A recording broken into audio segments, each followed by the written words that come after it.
Banque Centrale Européenne, les amis. Alors j'ai une question que m'a posée Richard Thierry. Bonjour Tammy, tu nous parles souvent de l'inefficacité du trading sur CFD. Y a-t-il d'autres instruments ou styles de trading à éviter? J'ai entendu qu'il était impossible de gagner de l'argent avec du trading sur breakout et de suivi de tendance. Ça ne permettait pas de gains suffisants. Le trader en question est un spéculateur. Quelle est ton opinion sur le sujet?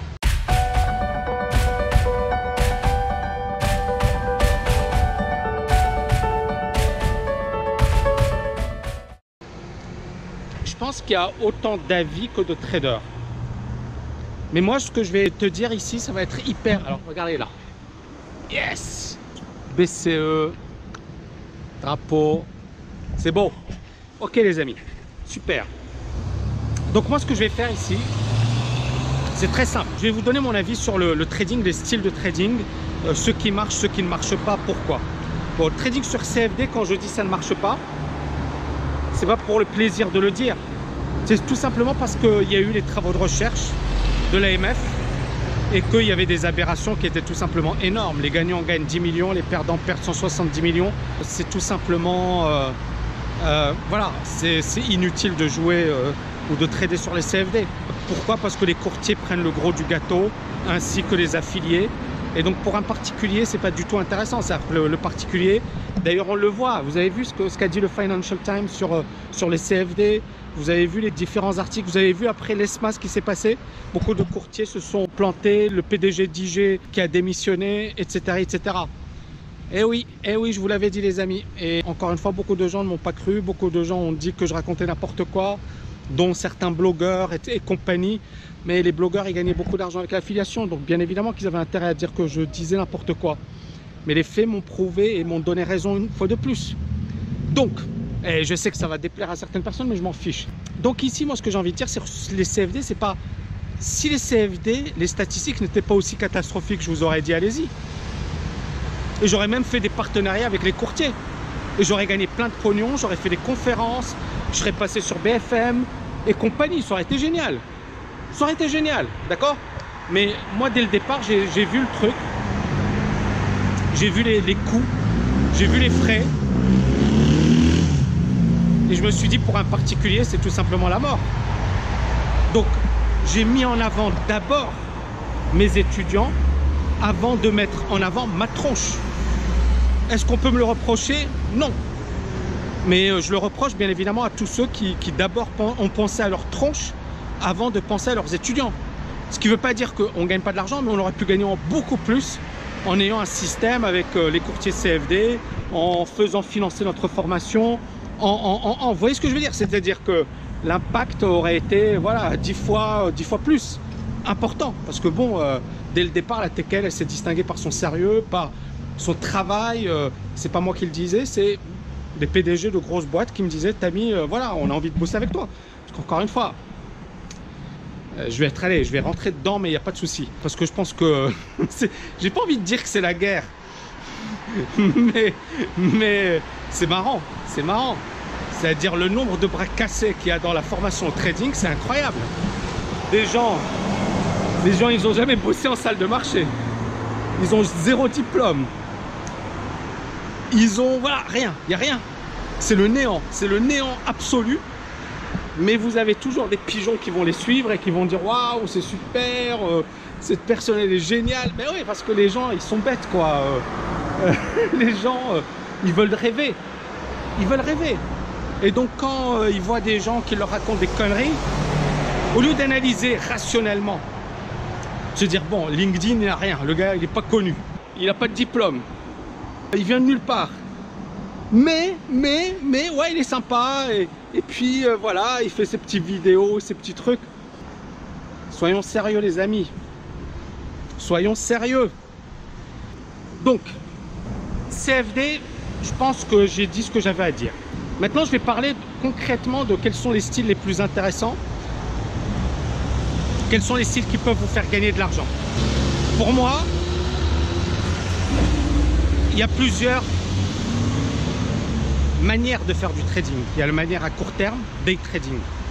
Alors on peut faire des devises et ça marche super bien, mais idéalement faites-les avec un courtier comme Interactive Broker, faites-les avec LMAX, hein, que d'ailleurs c'est un courtier que je recommande. Et d'ailleurs on le voit, le taux de pourcentage de réussite chez LMAX est bien plus important que chez les autres courtiers. Les frais également, pour mes étudiants, c'est hyper faible. Et les frais, je vais vous dire un truc, c'est déterminant. C'est-à-dire si vous voulez réussir sur les marchés, vous devez payer le moins de frais possible. Donc il y a énormément d'avantages de travailler avec un courtier comme LMAX ou comme Interactive Broker. Donc on peut faire effectivement du trading sur les devises, sur les indices par le biais de ces courtiers, d'accord? Et ça peut être intéressant parce que derrière il y a une bonne structure de prix, il y a une bonne structure de coûts et ce sont des courtiers sérieux, reconnus. Sinon tout le reste, ça vole pas très haut et vous allez y laisser, voilà. Il y aura toujours des gens qui vous disent ouais regardez j'ai gagné, ben oui les gars, mais attendez, c'est normal qu'ils vous disent ils ont gagné. Ils font un gros business sur tout ça, tant mieux pour eux, mais il y a un business. Et moi j'ai pas intérêt à vous dire ça, mais je suis cohérent avec moi-même. Ensuite il y a les actions américaines. Alors là, pour moi c'est ce qu'il y a de mieux en matière de day trading. C'est mon avis perso, parce qu'on n'y consacre pas énormément de temps. C'est-à-dire que vous avez l'ouverture, vous avez le marché une demi-heure avant l'ouverture, vous devez analyser, déterminer les actions qui bougent, déterminer les actions qui ont un potentiel, et puis passer à l'action. Et souvent c'est une demi-heure d'analyse, une demi-heure de passage à l'action, voire une heure maximum. Vous n'allez pas être bloqué devant vos écrans pendant 6 heures, 8 heures, 10 heures. C'est un énorme avantage et en plus il y a énormément d'opportunités. L'inconvénient c'est que ça demande effectivement une grosse discipline, un bon entraînement, une bonne rapidité, de bons réflexes pour véritablement maîtriser ce marché. Mais sinon c'est un marché qui est magnifique pour ceux que ça intéresse. J'ai fait plein de vidéos de live trading dessus. Donc ça c'est le marché en day trading que moi j'adore. Le swing trading c'est un style intéressant, mais il faut faire gaffe à avoir un bon money management. Moi je vois trop de gars qui vous disent le swing trading c'est facile, c'est pas risqué, blablabla, blablabla. Récemment j'ai un étudiant à moi, il a acheté un titre, ce titre il a perdu 60%. Il m'a dit t'as mis, heureusement j'ai mis que 10%. Bon, ça fait quand même 6% de perte sur son portefeuille, mais c'est 60%. Et heureusement qu'il n'a pris que 10%. Imaginez il aurait pris 50% ou 100%. Donc on voit bien que même en swing trading, le risque zéro n'existe pas. Et il faut bien évidemment être extrêmement vigilant parce que vous avez des mouvements qui peuvent être assez violents. D'accord? Mais sinon le swing trading, si vous le maîtrisez bien, si vous avez la bonne méthodologie, si vous avez un bon money management, ça peut être génial. Ça demande un peu moins de temps. Sur le plan du stress, pour moi encore une fois, c'est deux choses différentes. C'est-à-dire il y a le stress, genre je suis concentré pendant une heure et après c'est fini. Et il y a le stress du swing trading où la nuit, il y a Trump qui dit une connerie et mes positions se font décimer. Deux stress différents. Les gens qui vont me dire « Oui, mais t'as mis les stop loss ». Mon étudiant, je pense qu'il avait un stop loss, mais 60%, il n'y a pas de stop loss les amis. Mauvaise nouvelle, ça s'effondre. Et encore une fois, je pourrais vous dire non, c'est pas, je ne l'ai pas conseillé d'acheter ce titre. D'ailleurs, je lui ai dit pourquoi tu as acheté. C'était pourri, mais il l'a acheté. C'est pas grave, il va apprendre. Mais qu'on ne me dise pas, ouais, le swing trading, c'est pas stressant. Ça, c'est du pipeau de marketing aussi. Les gars, moi, je vais encore une fois, je vous dis un truc. Il n'y a rien de facile. À un certain moment, il faut y mettre des efforts. Il faut arrêter de dire ouais, ça c'est bien, ça c'est pas bien. Après, le seul truc qui pour moi n'est pas stressant, c'est l'investissement à long terme. Et encore, pour certaines personnes, ça va être stressant. Mais pourquoi c'est pas stressant? C'est pas stressant si vous comprenez comment ça fonctionne, vous comprenez la logique et vous travaillez de manière intelligente. Et là, c'est pas stressant. Vous voyez, c'est super beau. Hein, et là, c'est pas stressant. Parce que justement, on investit à long terme. Et si ça se casse la figure, c'est pas grave. On rajoute. On rajoute pas sur n'importe quoi. Parce que je vois beaucoup de gens qui me disent t'as mis les dividendes, les dividendes. Maîtrisez bien les marchés, les amis. Maîtrisez bien les amis. les marchés. Je vais vous donner un exemple concret. Nokia était numéro 1 de la téléphonie. Aujourd'hui, ils ne le sont plus. Et pourtant, Nokia, tout le monde disait elle va jamais s'effondrer. Donc le problème des dividendes, c'est qu'on mise sur des sociétés et on se dit c'est des sociétés d'avenir, c'est des sociétés solides.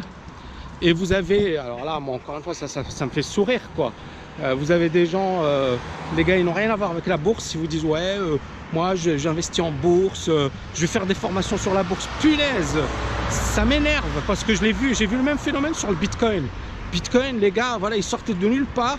Ils étaient tous en train de faire des formations et ils se sont jamais excusés. Et ils sont toujours là. Et les gens ont toujours la mémoire courte. C'est la nature humaine, les amis. C'est la nature humaine.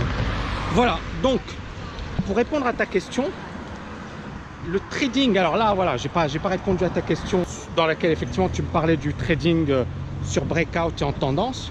Je suis totalement pas d'accord. Maintenant, ça dépend de comment tu fais ça. Parce que si tu travailles sur du breakout, mais qu'il n'y a aucun paramètre qui va dans le bon sens, bah bien évidemment que tu vas perdre. Et bien évidemment que le breakout ne va pas fonctionner. Mais si au contraire, tu as un breakout, mais que derrière, tu as plein d'ingrédients, je ne vais pas tout te dire, mais je le développe bien dans la méthode TKL, tu augmentes tes probabilités. Ça ne veut pas dire que tu as 100% de chance de gagner, mais tu augmentes considérablement tes probabilités de gagner. Et encore une fois, il faut savoir que c'est un jeu de probabilité, c'est pas un jeu de certitude. On ne joue pas de certitude sur les marchés, on joue sur les probabilités. Une fois que vous l'avez compris, vous avez tout compris. Donc ton pote qui dit le trading sur breakout ne fonctionne pas, je pense surtout qu'il veut dire qu'il n'a jamais su gagner sur ce marché. Et ça ne me dérange pas. Moi, je connais à Dubaï un gars qui est scalper, qui est excellent. Mais le gars, il ne connaît rien à l'analyse technique. Il ne connaît rien à ça. Et c'est pas grave. Et il y en a d'autres qui connaissent rien au scalping et qui cartonnent. En fait, ça n'a rien à voir. Chacun, c'est comme si tu me disais, il y a un sprinter qui m'a dit ouais, le 1500 mètres, c'est nul. Je veux dire, ça n'a rien à voir. Le sprinter, il va se faire bouffer au 1500 mètres et le gars du 1500 mètres, il va se faire bouffer au sprint. Deux styles différents. Mais à un certain moment, il faut choisir son style. Ou alors, tu peux travailler sur deux styles. Moi, ce que je fais, moi, je suis sur les actions US en day trading et en swing, peu importe l'actif, je m'en fiche parce que tous les actifs peuvent être géniaux. Regardez. C'est super ça, hein? Ouh, it's nice.